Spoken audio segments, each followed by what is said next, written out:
MaJaMa Jams is brought to you by Christ, Mom, just take the picture. MaJaMa. MaJaMa. MaJaMa. Don't let anything happen to my babies. See to it personally. Look at you. The Fantastic Four. Welcome back, everyone, to MaJaMa Jams, a show where we discuss other people's work to avoid doing our own. Guys, right here at the top of the hour, thanks for coming back to the paper-strewn couch. And please, if you haven't done so already, drop a like, drop a comment. Once, of course, the ribald discussion kicks in and you have something to comment on, drop a comment. And subscribe, because we always have something going on with paper. Oh, yes. Got it. And movies. Mostly paper. So, welcome back to the couch. All July long, we have been aping the big blockbuster release schedule, and today is no different because we have finally gotten to the arrival of Marvel's Phase 6, kicking off with the arrival of the first family. The rights are finally back home in the stable, and everyone is wondering, can Fantastic Four actually be a good movie? I don't know. Or is fourth time not the charm? And we are going to have 1, 2, 3, 4. I've actually got 5 fingers up. Tuck that thumb in. 4 iterations of this that are total crap. We don't know. You guys may be watching this some point in the future and you saw a new Fantastic Four and you might know. Those people really, they deserve the best. You got one up on us. Marty McFly over here coming back to the future. Whoa, this is heavy. Or something. So, we wanted to go back to where it all started, something I've never seen before, the 1994, looking like it was shot in 1956 on a camcorder that may just be the bootleg quality. Yeah. Roger Corman's infamous, never released, lots of lore pulsating behind it, Fantastic Four, the first iteration. And oh my God, we watched it and it was an utter boring piece of crap. Have a good night, guys. MaJaMa. Yeah, I'll be the judge of that. No. So this is this is the tale of legend around movie nerd circles. There's a whole documentary about it out there if you guys want. Doomed if you guys want some more info that's not in this robust, perfect, sparkling discussion we're going to have here today.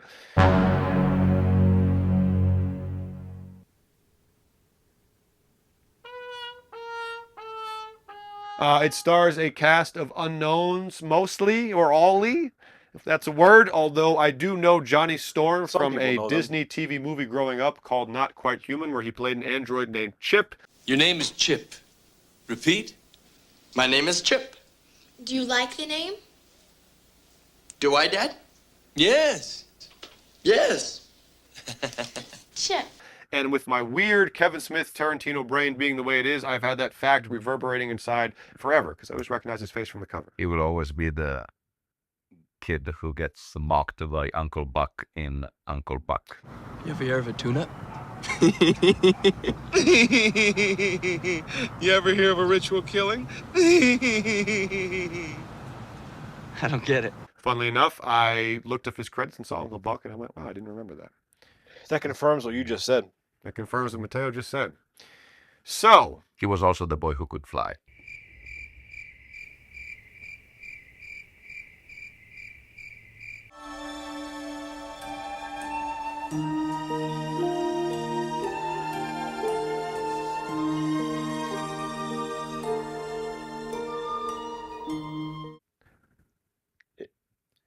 Yes. Yeah. You guys have both seen this before. Yes. I think we saw it together. Somehow I have not. Yes. Why did we do it again? I don't know. Because we ate each other. I have to say I was pretty surprised. Well, we do get some direct comic book imagery. Let's start with a small positive, because then there are no more.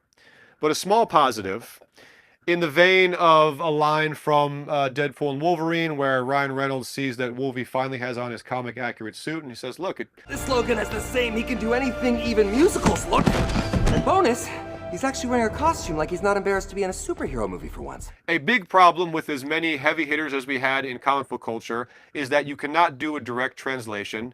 And I think after a bunch of weird Doctor Dooms, let's not even bring up the one from the Josh Trank version, my God. If this world must die, so that mine may live, so be it. But after a bunch of kind of off Doctor Dooms, this one at least looks comic accurate in a way that I think looks pretty kick-ass in a practical, like, lo-fi way. His throne shot is very Jack Kirby-esque, very straight from the comics.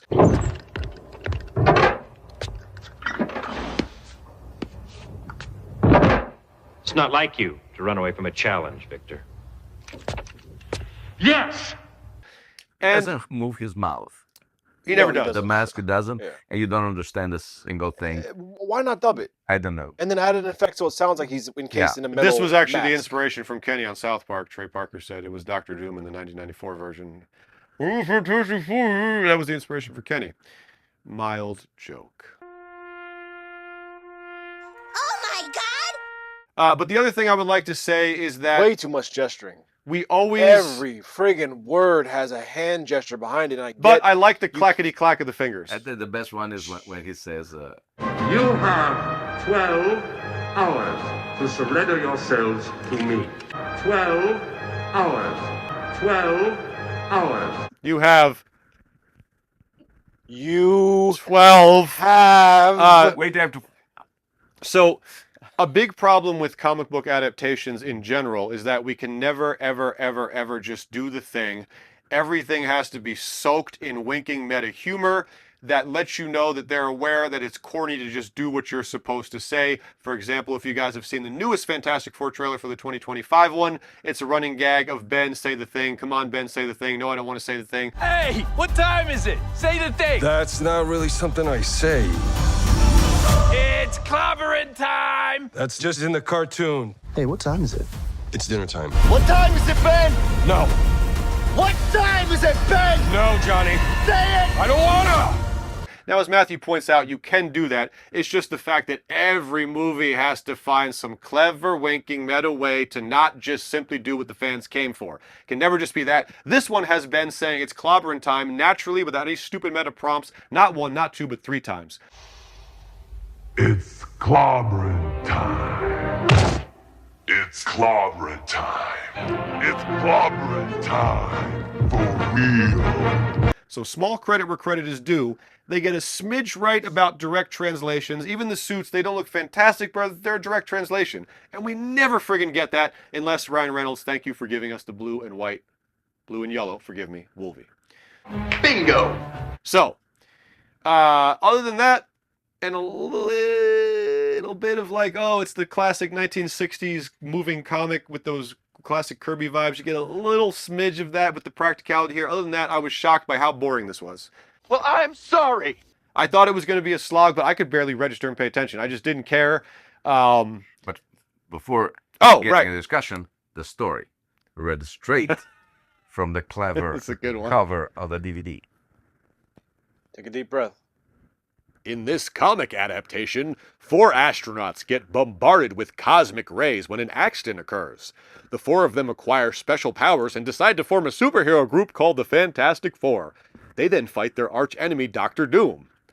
It's like an excited 5-year-old coming home from the movies Matthew, and telling his mom what he just saw. You pulled the words out of my mouth. I was just about to make that joke. That's literally the 6-year-old recounting like, and then they decide to make a group called the Fantastic Four. After that, it was off to fight their arch villain, Dr. Doom. How could they have already an arch villain if they just formed? Reed and Victor go way back. Now, as we said, there's Still, a whole, yeah. literally a whole documentary about the weirdness of this being created. But you guys know most, so the cliff notes are that quick as possible. They wanted to hang on to the rights, had to do a movie to do so. Was made to hold on to the right with no intent to release. Is the story right? Well, Diabolically, they knew they were doing all pretty this for no much, yes. purpose. But none of the actors knew. Yeah. So they were trying to. That's the most messed up part. Yeah, they tried to give their best with whatever they had. Anywhere you want to go, I'm there. Yeah. Yeah, but yes, that was the whole thing. And for being a Roger Corman production, yes, it does have production values. Yeah, I genuinely like Doom's Lair. Like I said, if you had a careful surgeon-like touch to making this a specific aesthetic to be like a Kirby comic come to life, obviously that's not going to be found in this. But there are elements here, like I said, direct translations. Thing gets a big-ass dome head, which makes him look kind of stupid. Other than that, it's a very effective bodysuit. I am always astounded by how practical elements are. But like the Thing's suit, take away his big ass dome head, it still looks pretty great. The T-Rex head in the 1993 Jurassic Park, it's gonna hold up forever.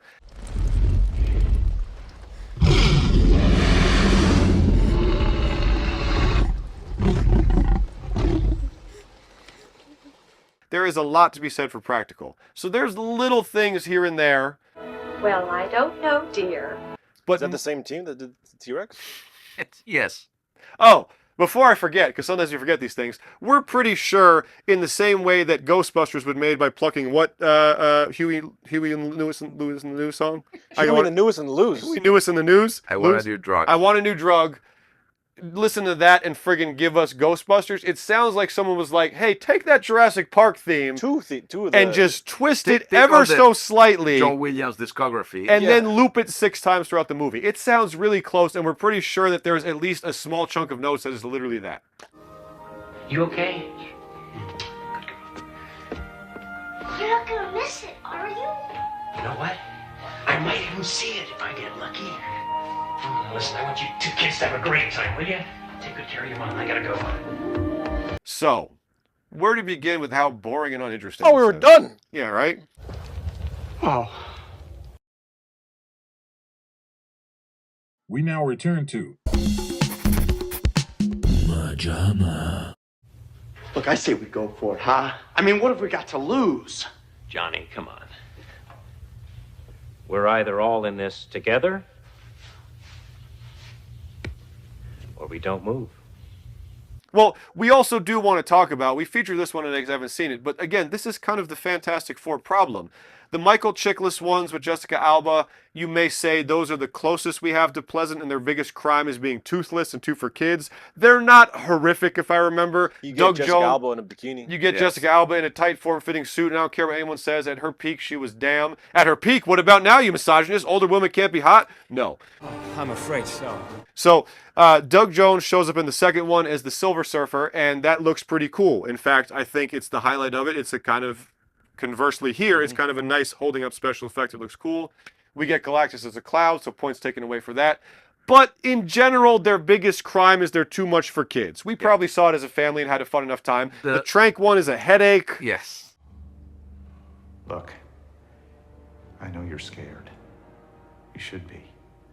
Trank one is just a gray, yeah, gray it's mess. grim and there's no have fun whatsoever during the whole. You know what the Texans said about the Trank version? This movie's Ben Graham.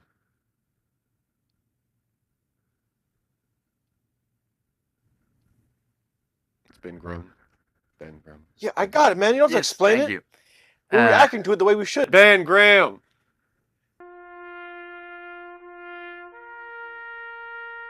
Yeah. This one thing that is that I kind of like it is that they were genuinely scared about their superpowers. Look at your legs, Susan.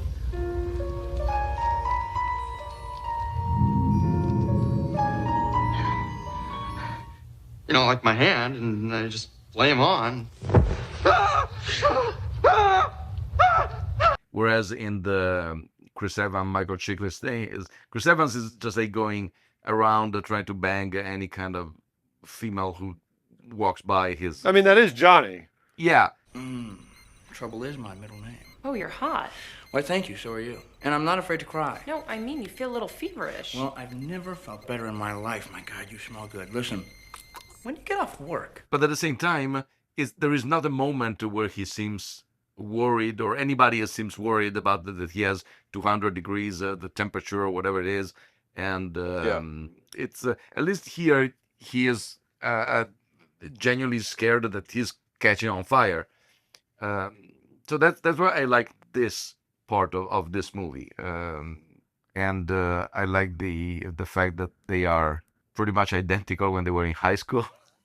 Oh, yes, that was look, I understand that. Well, no, because Reed has gray hair now. Yes, later Did you on. miss that? Yeah, no, I didn't. Yes. Do you not think it's just slightly weird, even though once they're but I'm going to say once they're once they're introduced and they're going to be romantic, we get a full on. Actually, I think she's pretty beautiful.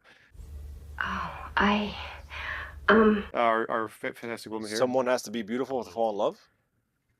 But write your comments on And I understand the whole thing with age gaps is that if you go back further enough, it becomes weird. But when you're 30 and 40, it's not a big deal. He wasn't worried about that gap. But we get a scene here with what looks like to me, exacerbated by the fact that we've seen her in, what did I say? She is the, one of my favorite scenes. scenes. Like someone died. Hi, I'm Amanda Buckman. Why are you dressed like that? Like what? Like you're going to a funeral. Why are you dressed like somebody died? Wait.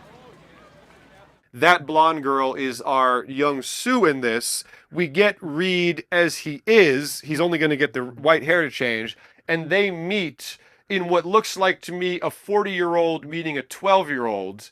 I just came back home to pick up some notes. Aren't you coming with us, Reed? No, Susan, listen, I'm sorry. I can't. I gotta get back to the lab. Now, again, I understand age gap relationships change as you get older, but it's Also, very... state to state. It's very weird to show that and to see, I don't know, it just threw me off because it's in that scene, it's such a dichotomy split between the way they look. Especially when the scene when she takes his photo up to her bedroom. They didn't need to include that in there. They should have put a scene like they did in Transformers that was stuck in the... She's a minor. We're protected by the Romeo and Juliet laws. We dated for a little while. I was a sophomore and he was a senior. It's fine. No, it's not fine. We've got a pre-existing juvenile foundational relationship. Statute 2705-3. What? Hold on, robots are attacking me. We need to take 5 minutes breaking down the Romeo and Juliet act. Yes. It says that Mark Wahlberg is talking to his... Yes. So a fundamental scene for the Transformers also, saga. Matthew, you were telling me, and I think you've got the better knowledge here, but they usually try to make Johnny and Sue somewhat of scientists. Here we get one scene with them as joyful little kids, and then they're like, we've got to go to space. You know who would be good? Remember those two blonde kids from years ago that we wanted to bang? They're probably old enough now. This is probably from us not... Reed, I wouldn't have cared back then. We could have... I'll take the girl, you take Johnny. I don't think... I probably wasn't paying attention and missed who the kids were and why they were brought in. Johnny, let's go! Johnny! Hi, Mrs. Storm. Johnny and Susan go to outer space with us? It literally feels like they meet them as kids, and they're like, we need people to go to space. What about those two? We met them once, right? Yeah. I mean, we've met no one else through the course of this intro. There's got to be some connection. I just didn't pay attention to. Listen, I want you two kids to have a great time, will you? Take good care of your mom. I gotta go. He's dreamy. You're gross. Well, it's... I was shocked by how... Again, there's varying degrees of boredom with these crappy movies we watch. This one felt like from the first frame I didn't care, and it was so hard to pay attention at all. Genuinely, it was so hard that like just the way... But when they would flash on screen in their tight, bright-ass blue costumes, and Doom would come on screen, I'd be like, oh, okay, that's catching my eye. It looks like a comic book adaptation. That's what I'm saying. It's not... At parts, it's not bad visually, especially with the problem of... All right, we're going to make X-Men in the year 2000. We can't possibly have tight, colorful spandex. Let's put them all in boring-ass, though I suppose to be fair, not completely boner-killing, but let's put them all in plain-ass black leather because they have to be... They can't be what they are in the comics. We know people showed up to this because they love the comics, but when you're in movies, they can't look like that. You actually go outside in these things? What would you prefer? Yellow spandex? So some points for that. And again, endless points to Ryan Reynolds for doing that in Deadpool and Wolverine. I really appreciate that. But that's a talk for another time. What else can we highlight about how terrible this was? How about the effects of the main people? Sue, an invisible effect, I imagine, is one that's decently easy to pull off half-assed. The only thing is that they never explain how she manages to vanish and her clothes as well. And also in a couple of scenes, it looks like that not only she vanishes, but she becomes incorporeal. That's what I kept thinking too, but there is one scene where the two henchmen fire each other and she's ducked down. Yes. But there's so many times when they kind of use that. It's very, very quick yes. I wish we could ask this question having seen the new one, which I do not have good feelings about, and that's coming from an MCU stand. It's scary. But based on the three we have here, and this utter flame out, pun intended, we watched today, what do you guys think the problem is that they can't get this... These are some of, like we talk about, the iconic big three are Superman, Batman, and Spider-Man. Fantastic Four would probably be in the top 10 list of most worldwide known, beloved, iconic roots in the classic comic superhero. So we've had everything else get at least one stellar version. Every superhero out there, at least, okay, there's an absolutely, we all agree there's a stellar Spider-Man. Sorry. Go ahead. We all agree Continue. We're not going to pay attention anyway. Just talk. We all agree there's a stellar X-Men. You know, everyone has gotten their shine in the sun. It feels like this iconic team just cannot find the groove. Based on these three, what do you guys think? What is the friggin' problem? Look at us. What? Is it just too... I was going to say it's too much of a team to juggle. We've done X-Men, a couple great X-Men movies. Yeah. But still, X-Men, at least the first one was focusing mostly on Wolverine and Rogue, I think. That was, yeah. She kind of had the... So they had to go... Also, a very weird choice for Bryan Singer. Maybe it makes sense after we found out he likes little boys, but very weird choice to cast a Rogue we can't all jack off to like the comics. Well... That's a joke. Come on, that was gold. That was gold, that's line. Come on, just laugh, you asshole. F***ing prick. Sorry, that's cut out. I apologize for cursing the tail. What have you done? What have you done? So what do you guys think it is based on these? Because like this, okay, I mean, granted, honestly, this maybe gets a pass because Corman was like really getting to do this, whatever. And it's a weird story. It's kind of extenuating circumstances, but still, I think they're seen as so old school that they sometimes come off as goofy, which is the why Superman problem, kind of maybe, which is why I think it was kind of tongue-in-cheek campiness a little bit for the Jessica Alba, Michael Chiklis versions. And then the Trank version just seems like god awful. Turned out Christopher Nolan, Zack Snyder, darkness. We got to add darkness to this kind of thing to make it really epic and impactful. It takes forever for them to become the Fantastic Four. If we're all in agreement, We're not. excuse me. We're not remotely all in agreement. I will say what you want. I do think we get pretty quickly to the stuff here. Again, it's a merciful 90 minutes to 100 minutes. We get to the powers fairly quickly. Trying to find a bright spot to this.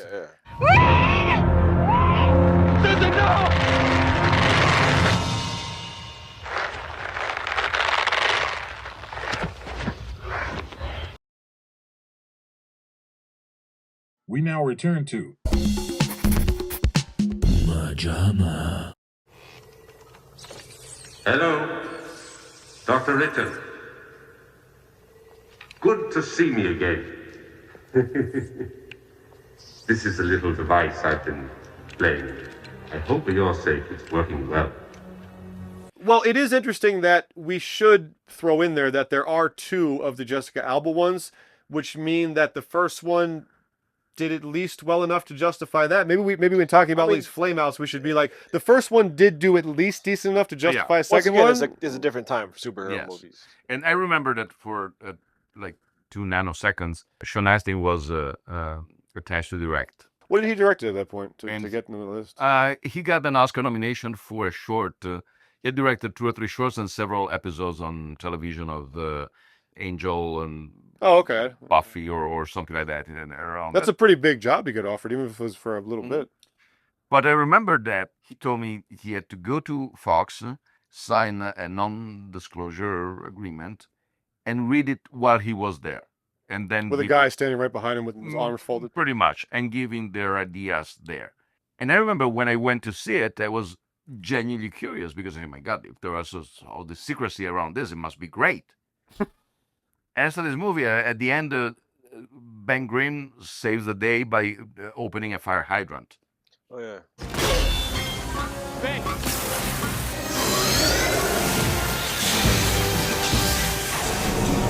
Does he? Yeah. And he said, that's the big secret of this stuff. That was one of the other rewrites after the fact. Yes. Yeah, they realized that. Wait, how does he save the day with a fire? I don't remember that. I remember they all cornered Doom in the street, and they're using their different, like, the I don't know.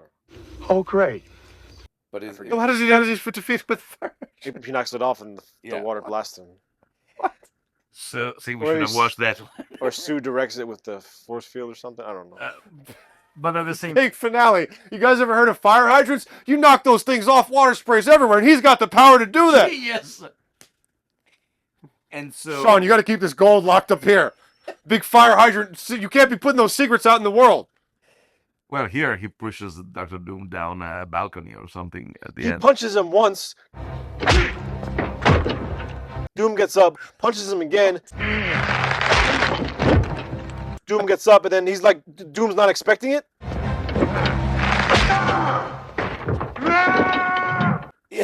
Well, I also forgot the fact the end of Turtles too. The first time, fine. The second time was on me. Yeah. The third time, you're not gonna punch me. Oh, you did it. But I think that one of the biggest pluses of the Jessica Alba's The Fantastic Four is that those big ass DSLs. There were a couple of scenes where they were actually talking among each other in their whatever base or something. Themselves. And it was zingy. Yes, fun at least fun. Like a group like that. But so far, I haven't seen any single script of the Fantastic Four where all the personality interact nicely in a way. Yes, there's some banter between Johnny and Ben in the Jessica Alba. No, you're right that it should be a director who knows how to focus. Like a lot of people, I think across the board, varying degrees of liking it. Everyone kind of agreed that the interaction between the four guys and making them teenagers in the newest Turtles, the Seth Rogen's choice of that. Lob it up. Lob it up. Stay still. Come on. Stay still. Now. Oh. Let's try that again, but with ninja stars. I feel like most people were happy with how the guys bounced, ping-ponged back and forth with each other. That's a great point, Matteo. I feel like no one's ever zeroed on how much you should be delighted when the team is having zingers back and forth. Look at what Joss Whedon did with the first Avengers. Just some of the most delightful, cheeky little back and forths between the battles happening and doing quips. Is that really what you need to zero in on? Because the first family, the team, and no one has really had they should have done something like, which they rarely do them before, like in the Towering Inferno, which are pretty much their two directors. One for the whole scenes of dialogues and the characters, and one for the action scenes. Oh. And it's not only a second unit director, is co-signer on the direction of that. In fact, I think it's action sequence directed by Irving Allen or something like that. I can't take it anymore. So you can do that if you're good at dialogue. Like, imagine somebody like, granted they're both dead, but Blake Edwards or Gary Marshall, they're very good at. Or even more appropriate for the source material, Kevin Smith. I don't think he'd be the best director because of how he handles action, self-admitted. But I do think that someone like that is what you're saying. Give us the fact that the star is the interplay. That you're like, I can't believe how. What's a movie like that? Well, I guess I just mentioned Turtles, but one of those movies where you're just delighted, just smiling at the chemistry. We just talked about Good Burger. It's just a duo, but Well, then just ask her out. No. What, you chicken? I'm not a chicken. R2, Dexter's a chicken. Chicken. Mew. Mew. When the chemistry bounces off and it's just a delight. That you're right, Matteo. We've never really had that with and even the promo for the new one doesn't look like that either from the little bits of seeing. Yeah, it looks like they're trying, but it just kind of falls flat. You're late. What do you mean? What do you mean, what do I mean? You're late for dinner. Yes, we are. You're late? I just said that. Are you pregnant? What? What the hell is it with this team? I can't get a vibe of it. I can't feel what the movie's going to feel like. I think that they're too afraid to make them too comic-y. Like this one is probably the closest one to a comic book. Well, aesthetic-wise, the new one is on point 1,000%. If you mute the thing and just watch it on mute, but still, the old school aesthetics are there. At Still, least there is all the drama, and how can you stop him? I don't know. And I don't say that you have to do it stupid or something. Well, now it's interesting we're following this up after we did Superman this month because, Matthew, I think you may be right that it is a very classic comic and they classically take place in the 60s, right? Most of the stories, but at least when they started. Well, that's when they started, yeah. But I feel like it is kind of associated with that. Superman kind of is dogged by that hokey, Boy Scouty, like, aw shucksness that... I'm here to fight for truth and justice in the American way. For whatever reason, this human race turns its back on. So I kind of feel like it is like you can't really modernize them, or it seems like aw shucks type vibe. I don't know. I think you're right with that. There's almost. I mean, I think it even just boils down to the name Fantastic Four. Sounds so. It's the Fantastic Four. Yeah. It's fantastic.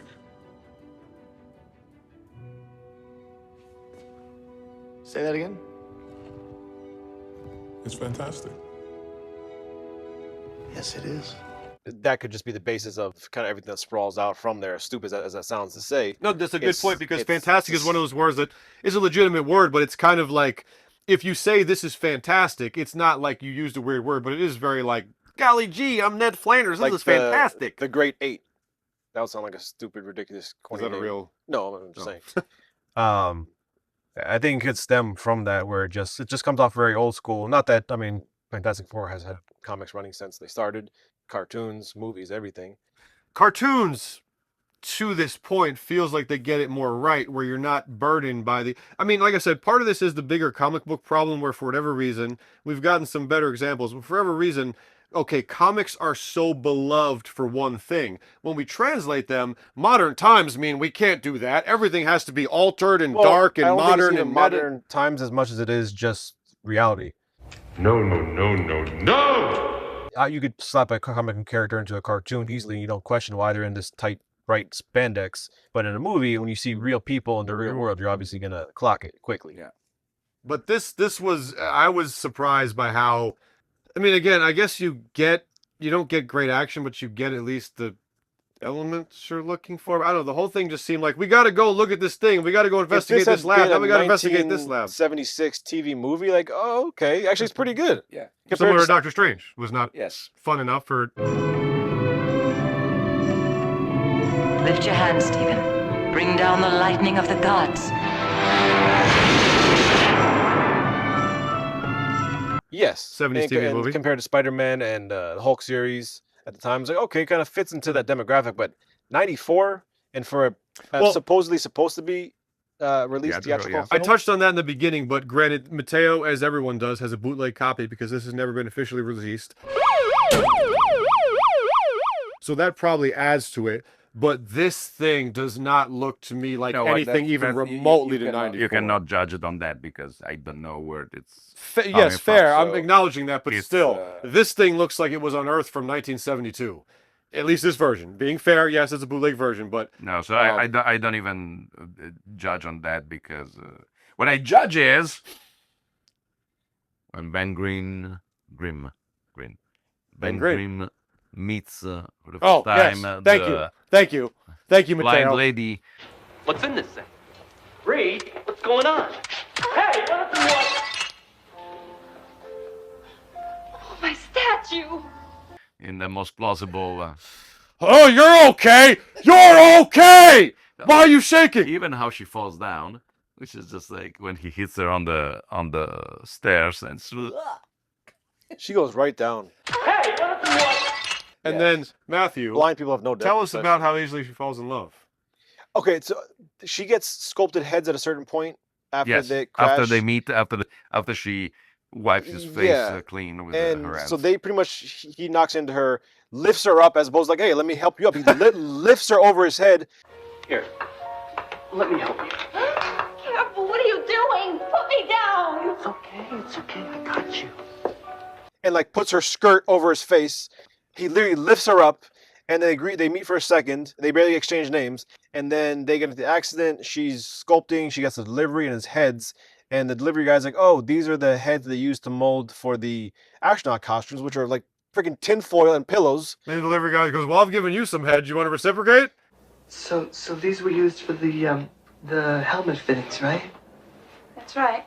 And she's like, "Yeah, they deserve to be seen as here, something like that." And she starts they deserve to have a blind woman sculpting some busts of them. And then she starts feeling his face again, but then she gets kidnapped by the jeweler. Yeah. No.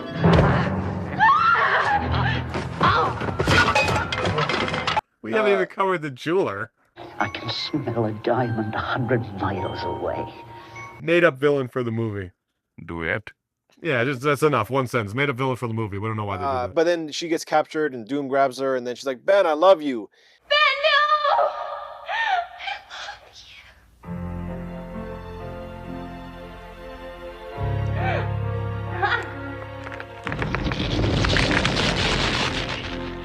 no! And like, what? Doesn't she? I'm in love with you. Yeah, like you don't even in love with you. He did turns back to human, Yeah, the power. Oh yeah, has True that ever been Love's- done before? Okay, so in the Hulk. Chickless one, well, I'm saying in the Chickless one, he does the machine to change him back because he's sick of the freak appearance. Yes. Has it ever been a magic power of love that gets his skin, rock skin, disintegrate? But in the Hulk, Hulk at least makes a little more the sense. Ang Lee one, she calls him down.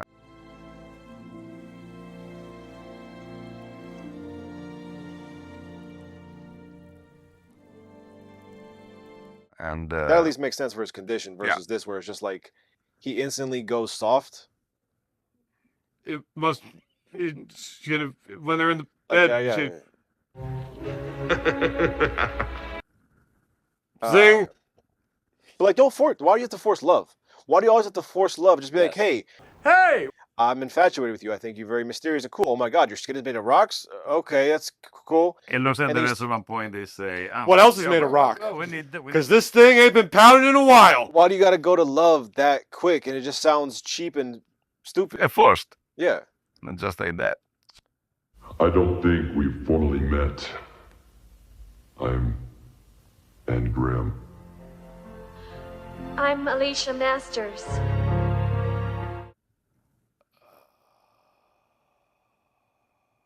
Let's hope that the new one is better. I don't know. I uncharacteristically have zero faith. I gotta tell you, man, this thing has just been taking a tumble. Me and Matthew were so excited, and then first, like I said, the aesthetics look on point. That little Cinerama Dome Marvel with the little folded letters is cool, but I gotta tell you, man, these promos are not doing anything for me. And guys, Very weird. If it tumbles again, first of all, MCU's done. If this, they got one last ace to play in Avengers, but like Matthew says, they haven't been building up to that meticulously like the wonderful first time. So we are waiting. Let's. Okay, so we are waiting to see with bated breath what the new one is. Hopefully, it doesn't fail. I guess we figured out the magic words, huh, Doc? But for now, for the infamous Roger Corman one, let's express our feelings by throwing these pieces of paper. Here's what I'm gonna do. 1, 2, 3, 4, because I do want to give credit, like I said, to a comic accurate Doom and some stuff that actually has the balls or the different time, like you said, to actually look like it is. Otherwise, terrible, boring slog lived up to whatever it. I'm gonna do 4 as well. The shot of Doom in his throne room is ripped out of a. It's great. It's a comic. Pause that, and that's great. It's a comic book panel, and then I just kind of feel that this is such a dark horse. Get a soft spot for it. Sad for it, yeah. Actors are trying their best thing, and this is it. It's in a Marvel comic adaptation. 4 as well, basically for the exact same reason. I heard there was people who had actually gotten a poster of Fantastic Four in their movie theaters. They were like, "Oh my God, it's coming out next summer!" Really? And then just nothing. And it's crazy to think back in the day in '94, there's no way to research or dig into this unless you go through articles and magazines or know someone. So it's just kind of sad to imagine going to the theater. You gotta go to the store, pick up the latest episode of Starlog. Oh, it's out. Guess no news today. Is that a real magazine? Yeah. Mateo knows. It's great. I have them. He has it. All of them. Every single one. No, not all of them, It's close to. but I started to buy them when I was in Italy. Oh. MaJaMa.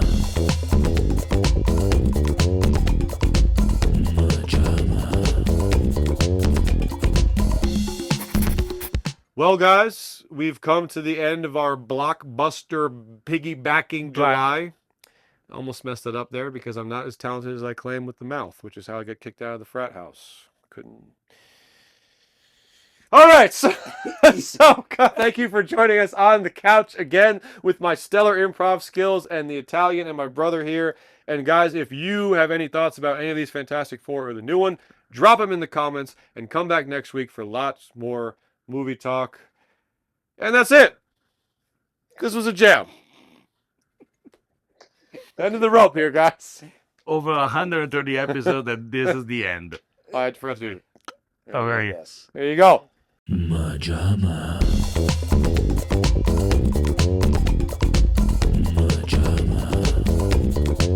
Bayou-badou. Bayou-badou.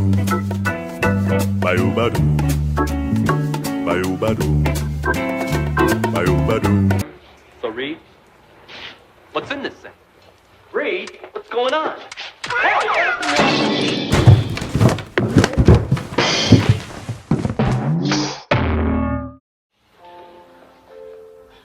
Oh, my